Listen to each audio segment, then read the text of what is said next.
아멘. 사실 요한복음의 이제 9번째 챕터입니다. 그런데 구별은 했지만 우리가 계속 나눠서 하다 보니까 시간은 계속 더 걸리죠. 근데 이제 어쨌든 5장 1절에서 12절까지의 이 챕터는 굉장히 교리적인 내용을 다루고 있어서 그냥 성경을 읽으면 정확하게 무엇을 말하는지 잘 몰라요. 그래서 좀 정신을 차리고 자세히 좀 읽어봐야 합니다. 저도 말씀을 준비하면서 본문을 계속 몇 차례 계속 읽고 정독하고 생각하고 또 그러다가 하루가 지나면 또 잊어버려요. 그럼 또 다시 보고 이런 과정을 거쳐서 여러분들에게 말씀을 전합니다. 본문이 가장 중요하게 생각하는 게 뭘까? 물론 제목은 제가 믿음, 세상을 이기는 힘 이렇게 달았지만 여기에서 가장 중요하게 여기는 게 결국은 믿음이라는 것을 통해서 우리가 세상에 어떤 존재가 되느냐, 세상에 지는 존재가 아니라 하나님의 뜻에 따라 이길 수 있는 존재가 되는 건데, 결국 이 믿음이라는 것이 무엇으로부터 나오고 과연 믿음으로 산다는 것은 무엇을 말하는 건지를 설명하고 있는 본문이라고 볼 수 있습니다. 어쨌든 자세히 이렇게 한 절 한 절 따져가면서 보다 보면 우리가 이제 정리를 못했던 것들이 딱 깔끔하게 정리가 되는 것들을 볼 수 있어요. 요한 일서의 그 어떤 굉장히 귀한 가치는 개념적인 이야기들 혹은 우리가 이제 정리가 안 되는 것들을 신학적으로 깔끔하게 연결해서 정리하고 있는 게 정말 좋은 이 성경적 가치라고 볼 수 있습니다. 자, 요한일서가 이제 결론으로 가면서 사랑 계속 얘기를 했었잖아요. 사랑에 대한 주제를 뚜렷하게 얘기를 하고 있고 그 다음에 믿음에 대한 주제를 부각시키고 있습니다.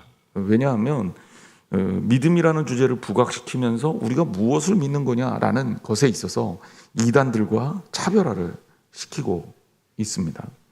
그리고 더 나아가서 성서적 결론은 결국은 구약에서부터 신약까지 쫓겨는 예수님 말씀이 가르치고 있는 방향이 그 당시에 유행하고 있던 이단 신학, 이단적 사상에 비교했을 때 그것과 어떻게 다르냐, 그리고 정말 우리가 쫓고 있는 그 가치가 무엇인가, 그것을 명확하게 설명하고 있습니다. 근데 가장 중요하게 얘기하고 있는 것은 제가 본문을 읽으면서 요한일서를 읽으면서 느끼는 본문의 그 어떤 굉장히 중요한 강조점은 신앙에 성숙하면 성숙하다는 것은 밸런스를 갖추는 것이다 라는 그런 어떤 이미지를 계속 주고 있어요. 무슨 얘기냐면 사랑에서 출발해서 믿음에 이르든지 또 혹은 믿음에서 출발해서 사랑까지 이르든지 혹은 말씀에서 출발해서 삶에 이르든지 우리에게 신앙이라는 것은 결국 예수 그리스도 안에서 하나가 되는 것이고, 이것은 머릿속에서 우리가 나는 믿어 이것만이 아니라 이것이 우리의 삶 속에서 그대로 나타나야 되는 거예요. 역으로 우리가 예수 그리스도를 위해서 산다고, 나는 사랑하며 살아 이렇게 말한다면 그러면 실제로 우리가 신앙적으로도 하나님과 밀접한 관계를 가지고 예수 그리스도를 알기 위해 노력해야 되며 그리스도 안에서의 철저한 신앙생활이 따라줘야 된다라는 거죠. 사실 오늘날 교회에 문제점 중에 하나라고 볼 수 있는 그런 여러 교단들의 모습들을 보면 실천은 막 강조하면 실제적인 신앙적 부분에서 하나님과의 만남이나 교제, 예배가 약해지고요. 그리고 하나님과 만남이나 교제, 은사, 그리고 은혜 받는 것, 성령 체험, 이거 막 강조하면 실제 삶에 대한 이야기는 싹 사라지는. 그래서 어떻게 보면 굉장히 비정상적이고 비대칭적인 교회들이 여전히 옆에 있고, 그리고 그런 부분 때문에 기독교가 때로는 공격도 받고 때로는 오해도 받고 또 한편으로는 굉장히 우리끼리는 단단하면서도 밖에 사람들이 볼 때는 정말 그들만의 리그일 수밖에 없는 그런 모습들을 보여줄 때가 많다는 거죠. 요한일서는 이러한 편협함을 거부합니다. 그래서 말씀대로 산다면, 우리가 말씀대로 살기 위해서 말씀을 배운다면 삶 속에서 사랑을 실천해야 된다. 이것이 같이 가는 거지 다른 게 아니다. 분리되는 게 아니다. 은혜 받았다면 은혜 받은 삶을 보여줘야죠. 제 친구가 대학교 다닐 아직도 기억이 나요. 지금 벌써 몇십 년 지나는데 이제 그 친구가 공부를 많이 해서 지금은 이제 교수직을 맡고 있는데 대학교 3학년 때인가요? 자기가 큰 시험을 받았대. 저한테 와서 상담을 하는 거예요. 진지하게. 그래서 그래 무슨 일이 있었냐? 그래. 그 친구는 굉장히 기도를 많이 하고 열심히 하는 친구였어요. 그래서 방학 때를 이용해서 그 오순절 기도, 오산리 기도원, 그렇죠? 오산리 기도원. 예, 뭐 비슷하잖아요. 오산리 기도원에 간 거예요. 그래서 기도원에서 한 2박 3일 동안 정말 열심히 기도하면서 은혜를 많이 받았대요. 그리고 이제 은혜를 받고 이제 집회가 끝나고 이제 집에 가는데 버스를 탄 거죠. 버스를. 그때 오산리 기도원 앞에서 이제 특정 지역까지 이렇게 운행하는 버스를, 지하철역까지 운행하는 버스를 딱 탔는데 그때 같이 기도했던 그 분들하고 같이 버스를 탄 거예요. 근데 이제 이 친구는 이제 젊은데 주로 이제 연령층이 좀 있는 30, 40대, 40대, 50대 아주머니들이 좀 많았었나 봐요. 그렇게 기도를 열심히 하고 나더니 갑자기 한 아주머니가 오더니 가방을 막 놓고 자리를 다 선점하더래요. 그러면서 다른 사람은 앉지도 못하게 하고 맡아놓은 자리라고. 그러면서 자기는 거기서 너무 크게 실망했다. 과연 우리가 추구하는 기독교가 이래서는 안 되지 않냐, 이런 얘기를 저한테 했던 기억이 아직도 나요. 어쩌면 그 친구는 저한테 그 얘기 했던 사실도 잊어버렸는지 몰라요. 근데 저의 고민이 그 당시에 그런 것들이 있었거든요. 왜 크리스찬들은 하나님의 말씀을 믿는다 그러고 은혜 받았다고 하면서 삶에서는 은혜 받은 삶을 보여주지 못할까? 하나님께 그렇게 기도하고 은혜 받고 축복 받았다면 적어도 질서도 지킬 줄 알아야 되고, 나보다 연약한 사람들을 위해서 배려할 줄도 알아야 되고, 그리고 때로는 순리대로 이렇게 흘러가지 않도록, 아니 순리대로 흘러가도록 때로는 양보하는 삶도 살아야 되는 거 아니겠냐. 근데 그 모습 속에서는 사랑하는 삶도, 양보하는 삶도, 희생하는 삶도 전혀 없는 거예요. 그럼 이 사람들은 기도원에 뭐 하러 왔지? 그렇게 열심히 기도를 무엇 때문에 했지? 이런 회의감이 들더라는 거예요. 여러분 어떻게 생각합니까? 오늘 우리들의 삶은 어떻습니까? 여러분들의 삶은 어떻습니까? 과연 하나님이 오실 때 아름다운 삶을 살고 있나요? 아니, 하나님까지는 안 가더라도 하나님을 모르는 사람들이 봤을 때 우리를 통해서 예수 믿는 사람들의 삶은 저런 거야 라는 생각이 들게끔 삶의 증거를 하고 있나요? 아니면 말로는 사랑해야 된다고 말하고 많은 사람들한테 사랑을 강요하지만 실제로 우리는 하나님과의 연결고리 부분에서는 끊어져 있는 것 아니냐. 또 반대 경우도 우리는 굉장히 많이 보죠. 실제로 사회적, 정치적 오름을 추구한단 말이에요. 그래서 옳은 일에 투쟁해야 되고 삶으로 실천해야 되고 막 이러는데 경건 생활을 하는 데는 형편없어. 하나님과의 만남, 하나님과의 예배, 하나님과의 말씀과의 묵상, 하나님 말씀을 알기 위한 노력들을 하나도 안 하고 그냥 사회 정의, 일부 도덕 집단, 윤리적 사고방식 이거에 사로잡혀서 기독교가 마치 윤리 집단인 것처럼 오해하고 기독교인들은 이래야 된다고 다른 사람들을 정죄하고 있지는 않은지. 이 두 측면을 우리는 다 경계해야 됩니다. 왜냐하면 요한사도는 우리에게 요한일서를 통해서 주고 있는 메시지가 이 두 가지는 다른 얘기가 아니라고 하기 때문에 그래요. 예수님이 십자가에 달려 돌아가셨습니다. 예수 그리스도의 십자가는 교회의 상징이 됐죠. 그래서 우리는 저 십자가를 걸어놓고 십자가를 보며 기도합니다. 예수 그리스도께서 우리를 위해서 흘리신 피와 그 눈물과 그 아픔과 그 희생과 그 헌신을 기억하면서 말이에요. 나도 또한 예수 그리스도를 따라가겠다고 결단할 때도 있습니다. 하지만 저 십자가는요, 위로는 하늘과 땅을 그리고 있고 옆으로는 수평과 수평을 잇고 있습니다. 하나님과 우리와의 관계와 그리고 사람과 사람과의 관계가 연결되는 것이 십자가입니다. 십자가의 상징은 그런 의미에서 하나님과의 우리와의 영적인 교제와 사람과 사람과의 실천적인 사랑에 대해서 상징하고 있다, 이렇게 말하고 있는 겁니다. 여러분은 과연 그 십자가의 형상대로 신앙생활을 온전하게 하고 있는지, 나는 과연 하나님과의 관계가 올바른지, 그리고 내 이웃과 내 사랑하는 사람들과의 건강한 관계를 맺고 있는지, 그 속에서 정말 사랑의 실천을 하고 있는지 진지하게 우리가 물어봐야 된다라는 겁니다. 자, 본문으로 좀 들어갈게요. 사랑에서 믿음으로 이런 제목을 달았는데, 먼저 첫 번째 이슈를 봅니다. 자, 5장 1절 말씀을 우리 같이 한번 읽어보겠습니다. 5장 1절 시작. 예수께서 그리스도이심을 믿는 자마다 하나님께로부터 난 자니. 여기까지만. 하나님께로 났다. 근데 누가 하나님께로부터 난 자예요? 예수께서 그리스도이심을 믿는 자가 하나님께로부터 난 자예요.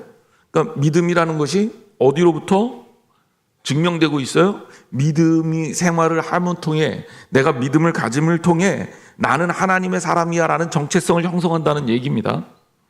요한일서 2장 29절 말씀 찾아보세요. 요한일서 2장 29절. 우리 이미 다 배웠던 건데 그래도 다시 한번 볼게요. 요한 사도가 무슨 얘기를 하고 있는지를 알려면 이게 좀 되짚어 봐야 됩니다.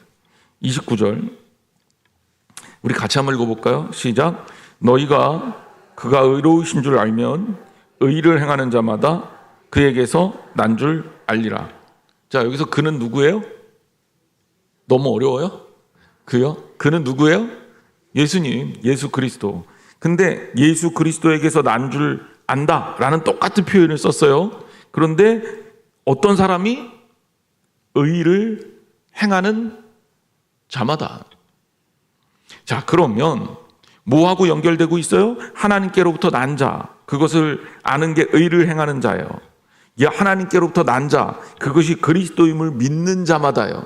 그러니까 의를 행하는 것과 그리스도임을 믿는 것은 예수 그리스도께서부터 흘러나온 것이다 라는 명제가 성립하죠.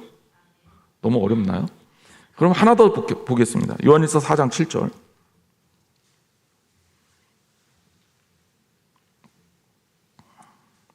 같이 한번 읽어보겠습니다. 시작. 사랑하는 자들아, 우리가 서로 사랑하자. 사랑은 하나님께 속한 것이니 사랑하는 자마다 하나님으로부터 나서 하나님을 알고. 아멘. 요한 1서에서만 요한 사도는 하나님으로부터 난 자, 하나님으로부터 났다라는 표현을 이렇게 반복적으로 쓰고 있습니다. 근데 특징적인 것은 뭐냐면 하나님으로부터 난 자, 하나님으로부터 났다라는 표현은 반복적으로 쓰고 있는 반면에 그 앞에 조건절은 다 달라요. 조건절이 다 다릅니다. 첫 번째 조건절이 뭐예요? 예수 그리스도이심을 믿는 자마다. 두 번째 조건절이 뭐예요? 의를 행하는 자마다. 세 번째 조건절이 뭐예요? 사랑하는 자마다. 그러면 결국 하나님께로부터 난 자는, 역으로 얘기하면 그리스도이심을 믿는 자고, 하나님으로부터 난 자는 의를 행하는 자고, 하나님으로부터 난 자는 사랑하는 자다. 이런 명제가 성립하죠. 여러분, 하나님으로부터 났습니까? 그리스도로부터 났습니까? 자, 그럼 우리는 어떻게 해야죠? 우리는 그리스도심을 믿는 믿음을 가져야 되고, 그리고 의를 행해야 되며, 그리고 더더욱 적극적으로 뭘 해야 돼요? 사랑해야 돼요. 사실 믿음과 사랑이 같은 뿌리에서 난 살짝 모양 다른 열매에 불과합니다. 우리가 이걸 알아야 돼요. 그러니까 여러분, 믿음이 있다고 하면서 사랑하지 않는다? 이상한 거예요. 믿음이 있다고 하면서 의를 행하지 않는다? 불의를 고집한다? 이거 이상한 겁니다. 어떤 사람은 회개하면 된다 그래서 멋대로 나쁜 짓 하고 회개하는 줄 아는데, 여러분, 믿음은 우리가 추구하는 신앙은 액땜하는 거 아니에요. 우리나라 사람들이 오해하는 게 마치 이제 이 샤머니즘 무당신앙에서 뭐 잘못되면 액땜해서 없앨라 그러잖아요. 그런데 이런 사고방식이 사실은 기독교 신앙을 다 망가뜨리는 겁니다. 성경은요, 그렇게 말하지 않아요. 하나님으로부터 난 자가 하나님의 난 자로서의 정체성을 가지고 사는 거예요. 그리고 그 삶이 바로 믿음의 표현이에요. 그리고 그것은 우리의 사랑으로 입증되고 증명돼요. 그런데 믿는다고 하면서 사랑하지 않는다, 믿는다면서 의를 행하지 않는다, 이러면 믿음의 문제가 있는 거죠. 그러니까 이 세계는 사실 같은 뿌리에 같은 나무에서 열린 조금 다른 열매에 불과하다. 그러면 예수 그리스도부터 난 하나님으로부터 난 자들이 우리라면 결국은 실천적으로는 우리가 하나님께 온전하게 서는 삶을 보여줘야 된다. 그래서 신학자들은 이렇게 설명합니다. 2장과 4장에서 요한사도는 믿음의 실천적인 측면을 말하고 있고 구원받은 사람의 삶에 대해서 이야기를 하고 있고, 그리고 5장은 교리적인 측면에서 설명하고 있는 거다. 그러니까 사실은 같은 거다라는 거예요. 믿음은 사실 교리적인 거죠. 그렇죠? 믿음이라는 게 삶으로 드러날 때는 뭘로 드러나겠습니까? 사랑이라는 실천으로 드러나는 거예요. 그러니까 어떻게 보면 그렇게도 설명할 수 있는 거예요. 의를 행하는 것은 믿음에 대한 삶으로 드러나는 거예요. 이게 같은 맥락이라는 거죠. 그래서 믿음은 움직이는 에너지라면 의를 행하는 것은 그 에너지로 성취되고 있는 그 현상이다. 이렇게 보면 우리가 조금 더 이해하기가 쉬울 겁니다. 결국 다시 말해서 요한일서에서 요한사도는 믿음과 의를 행하는 것과 사랑이 같은 근원임을 가르치고 있고, 사실 의를 행하는 것과 사랑을 행하는 것이 같은 맥락이라면 믿음과 사랑이 결국 예수 그리스도 안에서 통합된다고 설명할 수 있는 겁니다. 여러분, 둘 중에 하나 버릴 수 있어요? 버리면 안 되는 거죠. 우리나라 초기 기독교회 때 선교사들이 우리나라에 들어와서 처음에 선교를 하겠다고 요청을 했어요. 계속 거절당하다가 처음 이제 선교를 허락받은 게 맥클레이 감리교회 선교사가 고종한테 허락을 받으러 와서 우리 선교해도 됩니까? 그랬더니 고종이 조건부로 얘기를 합니다. 너 예수 그리스도 얘기는 하지 마. 우리는 불교, 유교라는 그리고 또 민족 종교가 있고, 그러니까 서양 사람들 믿는 종교를 믿고 싶진 않아. 단 교육 분야와 의료 분야는 허락해 줄게.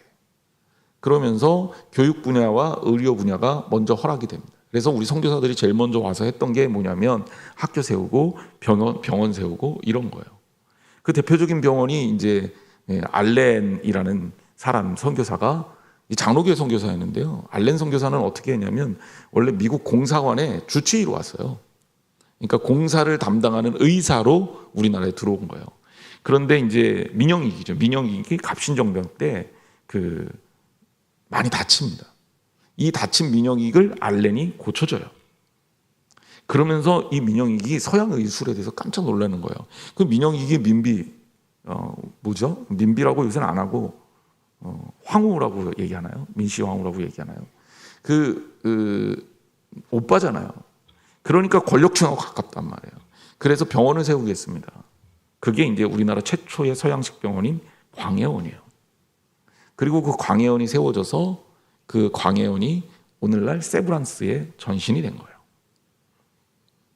선교사들이 처음에 와서 교회 안 세우고요, 학교 세우고 그리고 병원 세우고 했습니다. 병원 세우고 병원에서 환자들을 고치니까 어떤 역사가 일어납니까? 이상하게 믿는 사람들이 늘어나요. 학교에서 학생들 가르치니까 선교사들이 와서 학생들을 가르치는데 하나님 믿는 사람들이 늘어나요. 우리 기독교 역사는요, 온전하게 살면 예수 그리스도가 자연적으로 증거될 수밖에 없는 구조입니다. 뗄래야 뗄 수가 없어요. 우리나라의 최초 선교사가 이제 공식적인 선교사입니다. 공식적으로 우리나라에 입국한 선교사가 감리교 선교사 아편젤러, 장로교 선교사 언더우드가 동시에 제물포항에 들어옵니다. 역사를 돌아보면 그랬다 그래요. 둘이 어느 한 사람이 먼저 들어왔다. 예를 들자면 달에 첫 발 내디딘 사람 누구죠? 우리 다 알잖아요. 암스트롱, 그죠? 가수 루이 암스트롱 말고, 우주 비행사 암스트롱은 다 안단 말이에요. 그런데 암스트롱하고 같이 갔던 비행사들도 내렸는데 그 사람들 이름 기억 못 하잖아요. 여러분도 기억 못 하죠. 저도 몰라요. 그러니까 이제 우리나라의 첫 번째 공식 선교사는 누가 될까? 이러고 둘이 싸웠을 수도 있는데, 아편셀러하고 언더우드 목사님이 얼마나 사이가 좋았냐면 둘이 하나 둘 셋 하고 동시에 내렸다는 아름다운 일화가 있습니다. 그래서 우리나라는 이 감리교회하고 장로교회가 동시에 첫 발을 공식적으로 내딘 선교지고요. 사역도 비슷하게 했어요. 그래서 감리교 아편젤로 목사님은 최초의 감리교회 정동제일교회 세우고, 언더우드 목사님은 최초의 장로교회는 세문안교회를 세워요. 이 두 교회가 장로교회에서 감리교회에서 가장 오래된 역사를 가지고 있는 그런 교회입니다. 근데 두 분이 교회만 세우냐? 학교도 그렇게 비슷하게 세워요. 그래서 아편젤로 목사님이 배제학당을 세우고, 배제대학교 전신이죠. 언더우드 목사님은 연희학당을 세워요. 연세대학교 전신이죠. 어떻습니까, 여러분? 복음은요, 우리의 삶과 같이 움직이는 거예요. 같이 움직이는 거예요. 우리의 삶과 분리될 수가 없어요. 가서 그들을 치료해 주면서 예수 그리스도의 사랑이 전해주고, 그들을 가르치면서 가슴에 예수 그리스도의 사랑을 집어넣어 주니, 우리나라 민족 역사를 보면 초기 기독교가 얼마만큼의 대단한 역할을 했냐면, 3.1운동 했을 때 33명 중에 16명이 기독교인입니다. 16명이. 11명이 천도교인이고요. 그리고 불교 신자는 2명밖에 안 됐어요. 그러니까 그 당시에 기독교 인구가 0.몇 %밖에 안 됐을 그 시기에 우리나라의 민족 정신을 고취시켰던, 우리나라 민족을 움직였던 인물들은 크리스찬이었다는 거죠. 이게 그냥 이루어진 게 아닙니다. 선교사들의 이런 피와 땀과 삶과 열정과 그리고 온전한 하나님께 드리는 믿음으로 이루어진 거예요. 한국교회는 시간이 지나서 오늘날 어마어마한 성장을 했죠. 우리나라 종교 중에 가장 메이저 종교를 이루게 됐습니다. 물론 여러 가지 이제 어려움도 있고 요즘에 쇠퇴되고 있으면서 걱정들도 많이 일어나고 있지만, 여러분, 우리가 교회가 살아날 수 있는 유일한 방법은 바로 우리 이 근본적인 원류, 복음을 전했던 그 삶으로 돌아가는 거예요. 그러니까 지난주 제가 말씀드릴 때도 초대교회로 돌아가자가 모토였고, 이 초대교회로 돌아가는 이 가장 핵심은 하나님 말씀을 붙드는 거였고, 이 말씀에 대한 믿음과 삶과의 연관성은 우리에게 가장 중요한 신앙적 기준이 되는 겁니다. 그대로 가면 됩니다. 기독교의 정체성이 어디 행사에 있지 않아요. 무슨 행사한다고 기독교가 성장하지 않아요. 행사가 아니라 하나님 만나고 하나님 만나는 삶을 우리의 삶에서 살아내는 거예요. 그리고 사실 우리가 좋은 일 하자, 그리고 교회에 모여서 좋은 일 하는 것보다도 훨씬 더 중요한 게, 그거 해봐야 얼마나 하겠습니까? 여러분들의 삶 가운데서 우리 한양제일교회 성도들의 삶이, 우리 감리교회 성도들의 삶이, 우리 한국교회 성도들의 삶이 하나님께서 기뻐하시는 믿음을 담는 삶이 되면 그것이야말로 이 세상을 바꿀 수 있는 가장 커다란 원동력입니다. 그래서 저는 뭐 하는 사람이냐? 여러분들이 그렇게 살도록 도와주는 사람이에요. 일 만들어서 하는 사람이 아니라 그 역할을 하나님 말씀이 해야 되는 겁니다. 두 번째 이슈도 마찬가지입니다. 사랑과 믿음의 통합이에요. 요한일서 5장 2절부터 5절까지 계속 이 부분을 강조하고 있습니다. 그대로 한번 읽어보죠. 요한일서 5장 2절, 우리가 하나님을 사랑하고 그의 계명을 지킬 때 이로써 우리가 하나님의 자녀를 사랑하는 줄을 아느니라. 하나님을 사랑하는 것은 이것이니 우리가 그의 계명을 지키는 것이라. 그 계명들은 무거운 것이 아니로다. 2절과 3절은 같은 얘기를 두 번을 순서를 바꿔서 하는 겁니다. 이게 이렇게까지 얘기하는 이유는 뭐냐면 너무 중요하기 때문에 그런 거예요. 너무. 그리고 사랑과 계명을 지키는 것이 다른 게 아니라 똑같은 것이다 라는 것을 설명하는 거예요. 2절 다시 한번 보면, 우리가 하나님을 사랑하고 그의 계명을 지킬 때 이로써 우리가 하나님의 자녀를 사랑하는 줄을 아느니라. 하나님을 사랑하는 것은 이것이니 우리가 그의 계명을 지키는 것이다. 결국 하나님의 사랑과 계명을 지키는 행위는 결국 같은 맥락에서 이어지는 신앙적 밸런스를 갖추는. 그래서 제가 여러분들한테 오늘 말씀 처음 시작할 때 얘기했듯이, 신앙이 성장되고 신앙이 성숙한다는 것은 밸런스가 좋아지는 걸 얘기하는 거예요. 어느 한쪽으로 치우치는 게 아니라, 어느 한쪽만 추구하는 게 아니라, 그 안에서 여러분들이 하나님 앞에서 온전한 삶을 이루어야 된단 말이에요. 하나님, 나 전도하게 해주세요. 기도를 막 했어요. 그럼 가서 뭐 해야 돼요? 전도해야죠. 학생들 중에 그런 친구들이 있습니다. 목사님 저 공부 잘하고 싶어요. 그리고 기도 열심히 해. 집에 가서 공부 안 해. 성적 잘 나옵니까? 놀랍죠. 예, 성적이 안 나옵니다. 왜? 하나님이 원하시는 삶이 그런 게 아니기 때문에 그래요. 기도는 삶을 통해서 증명돼야 돼요. 그런데 내가 열심히 살아야지라고 하면서 하나님과의 관계를 소홀히 해. 하나님께 간구하는 걸 소홀히 해. 그럼 어떤 일이 벌어질까요? 여러분 생각해 보세요. 한 학생이 공부를 열심히 해요. 그래서 성적이 잘 나왔어. 나는 교회 다녀. 근데 하나님 공부 잘하게 해주세요. 이런 고백을 안 했는데 성적이 잘 나왔어. 자, 그러면 이 친구는 그래서 좋은 대학 가고 성공하게 되면 어떤 문제를 일으키느냐? 내 성공이 되는 거예요. 그 성공이. 그러면 그때는 어떻게 돼요?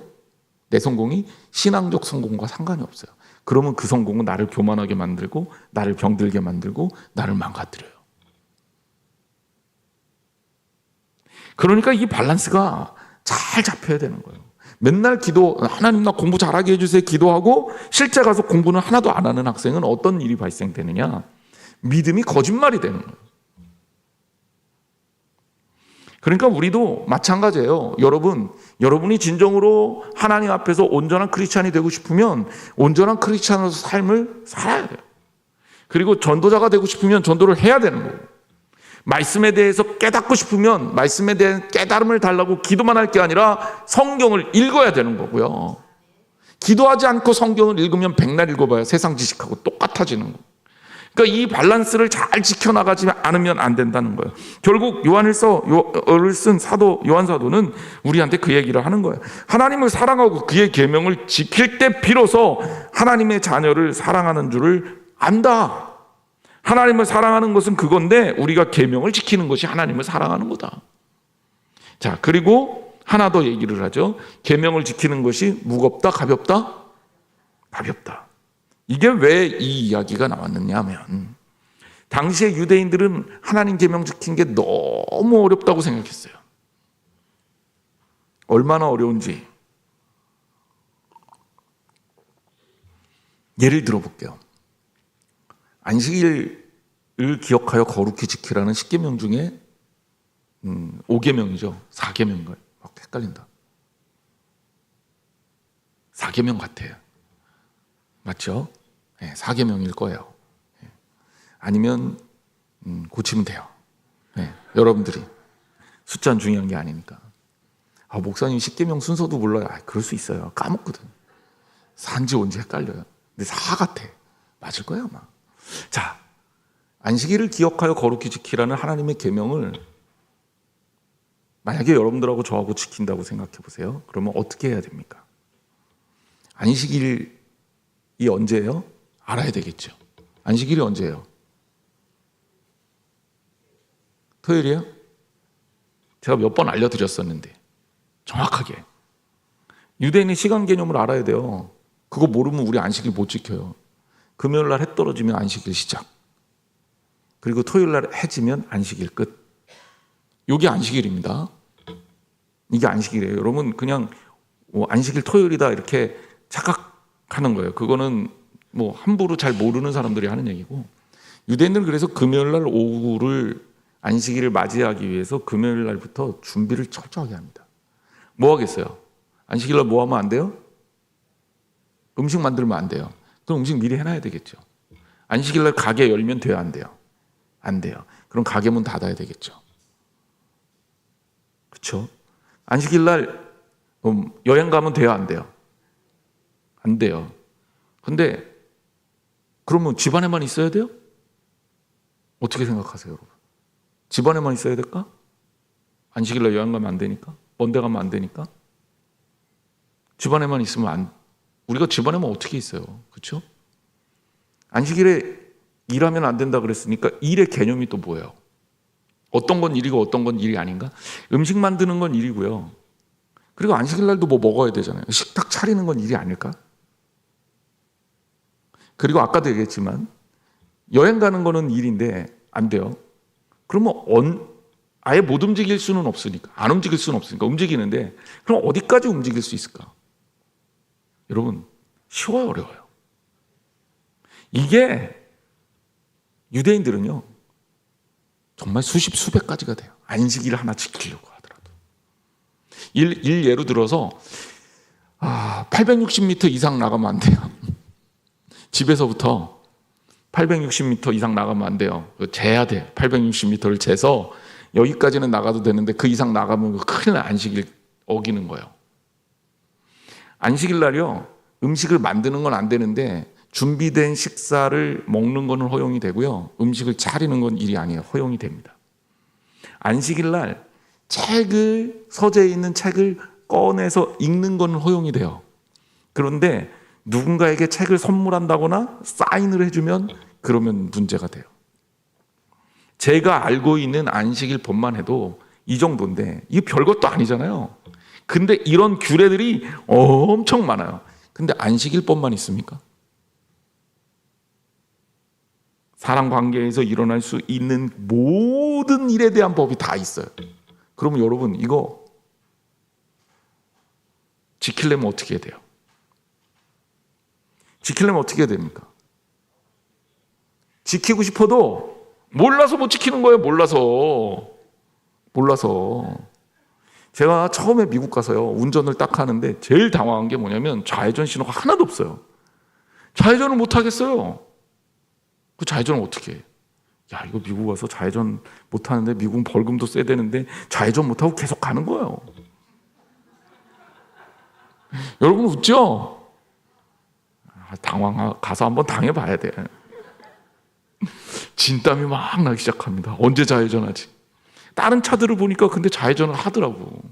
그런데 한동안 그 기준을 잘 몰랐어요. 따라서 하긴 했는데 보니까 미국은 아무 때나 하면 돼요.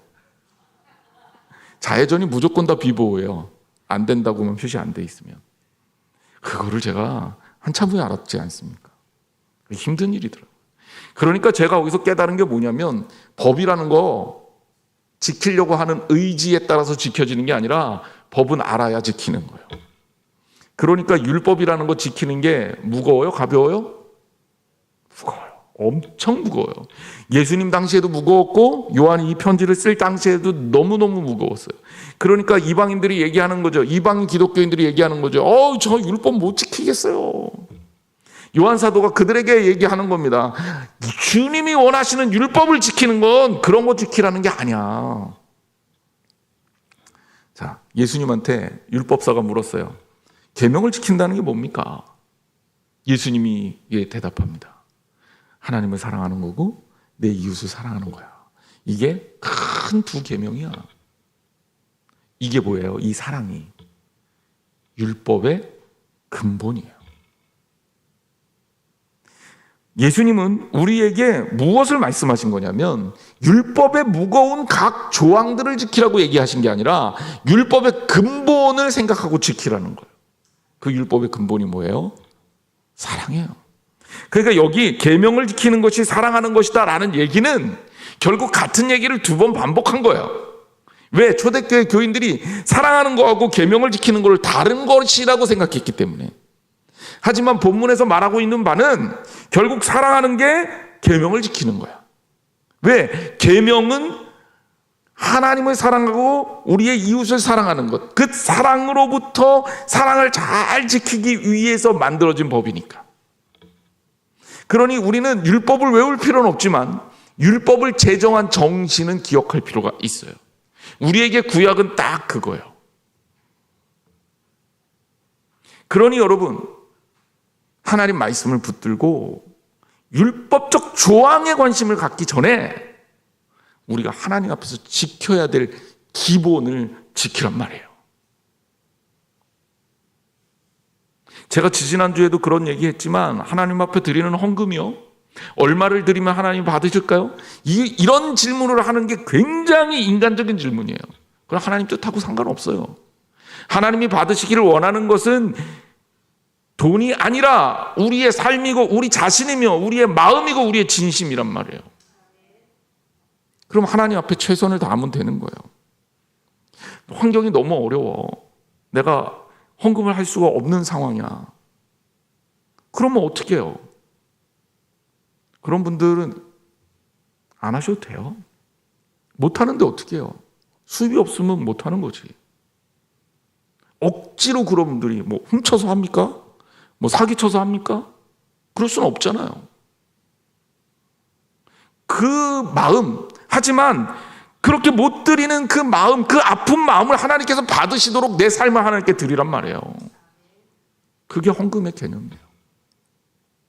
많이 하고 적게 하는 게 본질이 아니라는 거예요. 그런데 우리는 어떻게 생각해요? 누구는 많이 드렸으니까 잘했고, 내 교회 건축할 때 얼마 드렸으니까 나는 진짜 잘했고, 그러니까 내 공로를 알아줘야 되고. 이건 그냥 지극히 인간적인 생각인 거예요. 율법적인 생각인 거죠. 율법의 조항에 매여 있는 사람은 예수 그리스도라는 본질을 바라볼 수가 없습니다. 우리가 그렇게 신앙생활에서는 안 되는 거예요. 보다 본질에 집중해야 합니다. 계명을 지키는 것이 무겁고 힘든 것이다. 그래서 율법 배우느라고 시간 다 보내고, 또 배운다고 다 아나요? 배운다고 다 아나요? 잘 모르잖아요. 예수님의 제자들이 예수님 따라다니면서 율법 어기는 거 많이 했습니다. 예수님도 율법을 어겼어요. 예수님이 어떤 율법 어겼는지 아세요? 안식일법 어기는 게 제일 많이 나오는데, 예수님이 제자 쫓아다니면서 제자들이 배가 고프니까 밀 이삭을 이렇게 손으로 훑었어요. 안식일날 추수하면 돼요, 안 돼요? 헷갈려요? 안식일날은 곡식 거두면 안 됩니다. 그런데 배고프다고 밀 이삭 훑어갖고 이거 씻고 있으니까 바리새인들이 쫓아다니면서, 왜 당신 제자는 안식일날 추수를 해서 밀 이삭을 훑어서 율법을 깨느냐? 그리고 너희들은, 우리는 금식하는데 니네들은 금식도 안 하고 맨날 먹고 마시고 즐겁게 노냐? 예수 당신은 왜 안식일날 병든 사람을 고치고 난리냐? 꼭 안식일을 고쳐야 되냐? 왜 오늘 고쳐야 되냐? 오늘 그냥 아무것도 하지 말고 쉬어. 오늘은 고치지 말란 말이야. 이유가 뭐예요? 율법에 나와 있으니까. 예수님이 그들에게 말하죠. 안식일이 사람을 위해 있는 거야? 아니면 안식일을 위해 사람이 있는 거야? 안식일이 사람을 위해서 제정된 거잖아요. 안식일을 왜 만들었어요, 하나님이? 우리 너무 힘드니까 쉬라고 만든 거예요. 근데 안식일의 짐이 너무 무거우니까 쉬기는커녕 괴롭고 어렵고 머리 터질라 그러고 힘들고 그렇단 말이에요. 안식일하고 전혀 상관없는 안식일이 된 거예요. 그래서 근본이 중요하고, 그래서 기본이 중요한 거예요. 그 안에 있는 정신을 읽을 수 있어야 신앙생활을 바로 하는 거예요. 물론 계명이 무용지물이다 이런 얘기를 하려는 게 아니에요. 계명이 왜 필요하냐면, 안식일을 지키는 게 뭔지를 모르니까, 하나님의 계명을 지키는 게 어떤 것인지를 모르니까 그냥 구체적으로 이거는 이렇게 하는 거야 라고 룰을 정한 거예요. 근데 이 룰은 본질하고 합치할 때만 가치가 있는 거예요. 룰이 본질을 위배하면 룰은 버려도 되는 거예요. 안식일날 사람이 죽어가는데 살려야 돼요, 죽여야 돼요? 놔둬야 됩니까? 예수님의 질문은 그겁니다. 안식일에 병자가 있어요. 고쳐야죠. 낫게 해야죠. 사람을 살리는 게 하나님의 뜻이고 사람을 사랑하는 게 하나님의 뜻이니까 보다 더 근본적인 계명을 지키는 게 하나님의 의지고 뜻이란 말이에요. 여러분, 우리가 세상에 어떤 존재로 살아야 됩니까? 끊임없이 하나님은 우리에게 묻는 거예요. 여러분들은 어떤 사람이 돼야 됩니까? 크리스찬이라는 이름만 가지고 크리스찬의 삶은 버리는 삶이 돼야 되냐? 아니면 크리스찬이라고 말하면서 하나님 앞에 신앙생활은 개판으로, 예배 개판으로 들어. 예배 시간에 앉아서 맨날 딴 생각하고 졸고, 그러면서 밖에 나가갖고 신앙생활 잘하는 것처럼 나는 예수님 믿는 사람이니까 이렇게, 저 그런 사람 많이 봤어요. 저는 그게 하나도 은혜롭지 않더라고요. 왜? 본질을 다 까먹은 거예요. 여러분, 우리는 부족합니다. 실수할 수 있어요. 하지만 본질은 뭡니까? 하나님 앞에서 나를 제대로 바라볼 수 있어야 되는 거예요. 그런데 하나님 무시하고 내 멋대로 살면서 이게 하나님의 뜻이라고 비슷하니까, 하나님의 뜻하고 비슷하니까. 예를 들자면 하나님의 뜻하고 비슷한 일 세상 사람들 많이 해요. 불교에서도 해요. 착한 일 많이 해요. 돕는 일 많이 해요. 그러니까 비슷하면 그게 옳은 줄 알아요. 아니, 비슷하면 옳은 게 아니라 그 동기가 하나님으로부터 난 것이어야 된다고요. 성도의 삶은. 그래서 예수님은 우리에게 새 계명을 주셨습니다. 새 계명은 뭐다? 서로 사랑하는 거다. 사랑과 계명은 같은 거다. 그리고 이것이야말로 우리로 하여금 진정한 크리스천이 되게 하는 원동력이다. 요한 사도가 우리에게 이렇게 가르치고 있는 겁니다. 사랑하는 성도 여러분, 여러분의 삶 속에서 진정한 크리스천으로 사시기를 주님의 이름으로 축복합니다. 기도하겠습니다.